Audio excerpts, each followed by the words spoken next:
Assalamualaikum warahmatullahi wabarakatuh.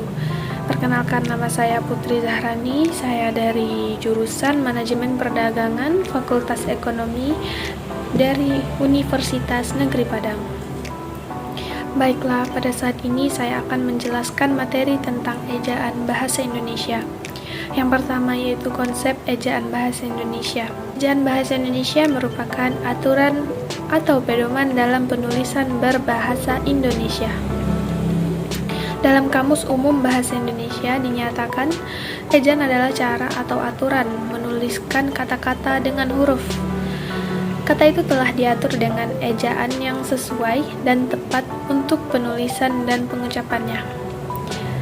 Ejaan menjadi pedoman bagi masyarakat dalam menulis sehingga hasil tulisan yang dibuat menjadi lebih terarah dan teratur dalam sehari-hari. Mengacu kepada hal tersebut, maka dibuatlah sebuah pedoman dalam penulisan yang disebut dengan ejaan.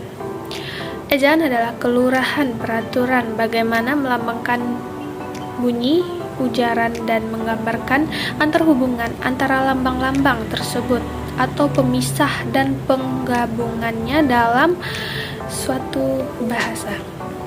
Atau Arifin dan S. Amran 2005. Ejaan diperlukan sebagai bahasa dan aturan dalam menulis sehingga menghasilkan kalimat yang baik dan benar, serta sesuai dengan aturan yang berlaku dalam penulisan. Berdasarkan pembahasan tersebut, maka ejaan memiliki fungsi sebagai berikut. Yang pertama, landasan pembakuan tata bahasa. Yang kedua, landasan pembakuan kosakata dan peristilahan. Yang ketiga, alat penyaring masuknya unsur-unsur bahasa ke dalam bahasa Indonesia.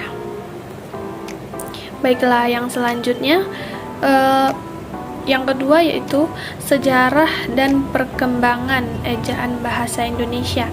Ejaan yang menjadi aturan dan pedoman dalam menulis telah mengalami beberapa kali perkembangan dan perubahan sebelum ditetapkan menjadi pedoman umum.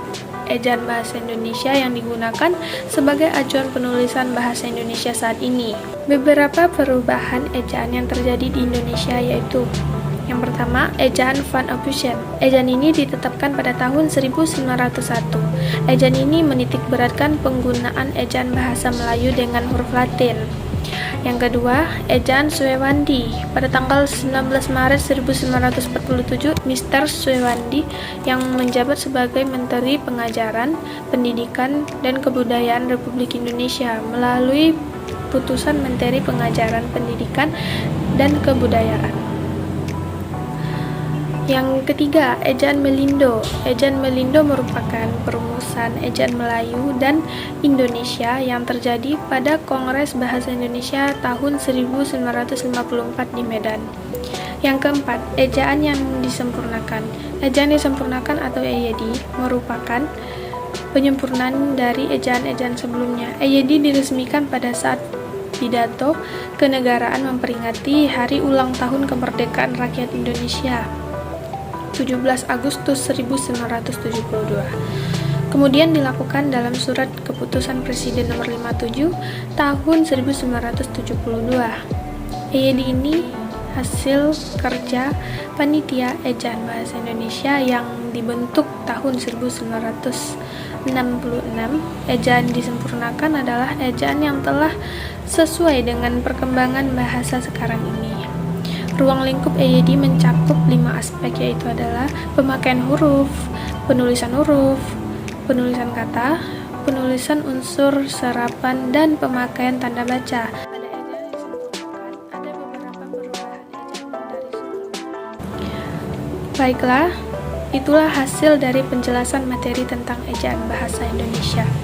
Jika saya ada kesalahan dalam berbicara dan jika saya membuat Anda merasa tidak nyaman, saya mohon maaf. Saya akhiri dengan wabillahi taufiq wal hidayah. Wassalamualaikum warahmatullahi wabarakatuh.